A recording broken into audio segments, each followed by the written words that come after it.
Hey, Mark from Fleet News Group here. We're doing a review on the ePartner. It's a small van from Peugeot. It's an electric van. It does everything a ute does, everything you would need a ute to do, but it's electric.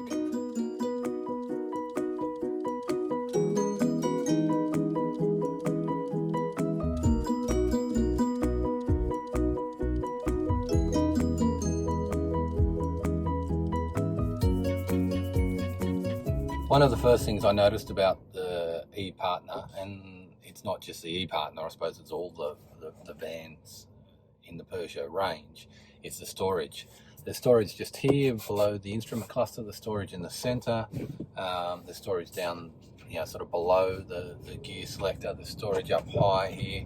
So if you're on the road all the time, there's plenty of spots to put your equipment, I suppose put your lunch, put your drink bottle, put your paperwork, and that's really important when you're a van driver on the road. This is your office, so you need to have plenty of storage, and certainly Peugeot understands that, and the partner has plenty of storage.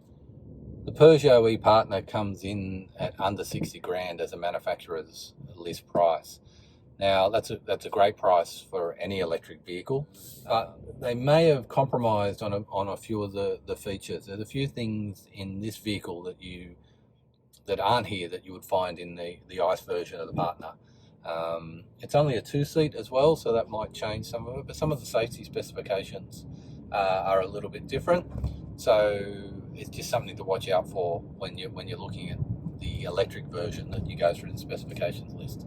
There's certainly nothing here that there's nothing missing that you would scream about, but it is a slightly different specification vehicle than the petrol version or the diesel version of the partner. One of the things I don't like is the lack of charging options. There's a 12-volt charger. There's one USB port which you can connect your phone to, but that's about it. There's really not many charging options for your equipment. So, as a driver wanting to charge multiple phones or different bits of equipment, that could be a challenge with the ePartner. The range on the Peugeot ePartner is published at 258 kilometres.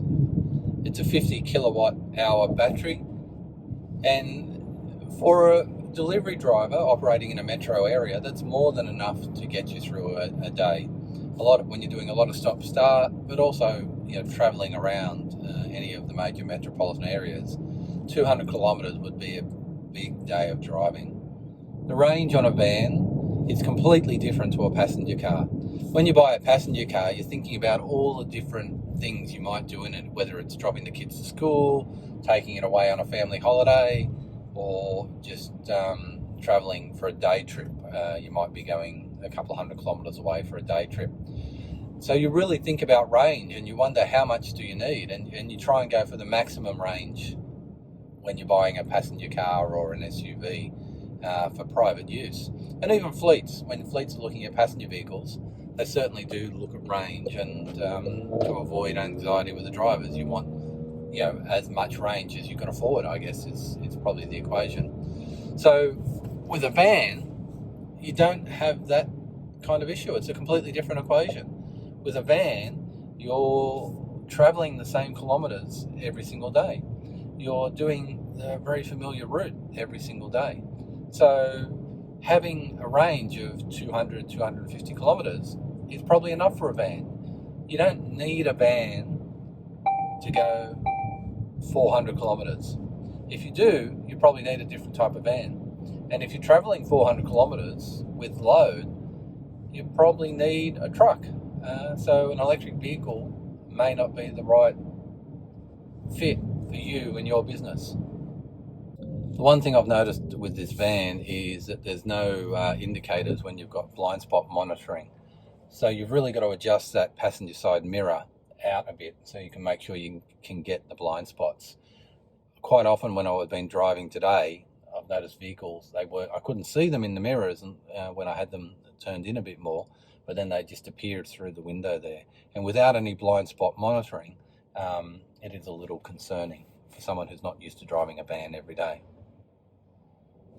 The instrument cluster on the Peugeot, it has the same feel as the Peugeot passenger vehicles. The steering wheel's here, and then I'm looking over the steering wheel into the instrument cluster.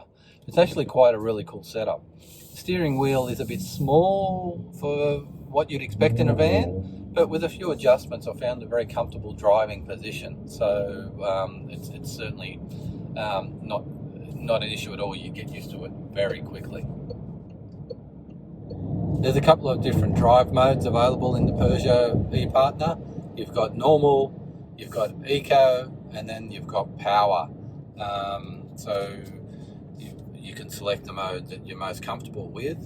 There's also a regenerative braking mode in the gear selector. So you've got, normal drive, but then there's a button which is B, and when you press that, that increases the regen braking. So there's really only two ways, or two levels of regenerative braking. Now, regenerative braking is important, especially from a delivery vehicle point of view, because there's so much stop-start. So you really want to be maximising the regen braking to maximise your range in a vehicle like this.